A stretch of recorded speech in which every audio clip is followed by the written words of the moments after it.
สบายดีสาวอินเทอร์เน็ตกันทุกท่านที่เคารพสำหรับคลิปนี้ก็จะมาสอนวิธีเอาไข่เข้าไปในแก้วนี่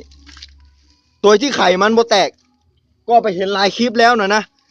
เอาไข่มาตั้งไว้แล้วเอามือตบลงไปอันนั้นมันเด็กๆโอเคคลิปนี้ก็จะมาบอกวิธีนะสำหรับคนที่ยังบ่ฮู้โอเคนี่ก็คือโฉมหน้าท่านผู้ชมฮะเบ้าหน้าโอเคยิ้มเฮ้ยมาออกไปก็ จับใครค่ะพี่นันบุรานั่นก็คือหมาโอเคจะว่าแมวกับบ่ได้เนาะโอเคอุปกรณ์ต้องมีก็คือส่งมาค้อนนะเริ่มต้นเลยคือข้าวเห็ดอาหารจับโอเคเริ่มต้นมาเนี่ยฮะเอาอุปกรณ์มา1ชิ้นก็คือค้อน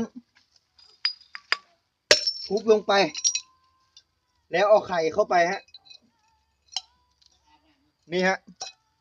ไข่บ่แตกไข่มันบ่แตกเนาะสำหรับคลิปนี้ก็ขอจบคลิปกันเพียงเท่านี้ไข่ถึงแตกนะบ่แตกไข่บ่แตกไข่บ่แตกเมื่อกี้เราคือเห็นไข่แตกโทรศัพท์นี่ให้พ่อซัดเลยพอมีงามแล้ว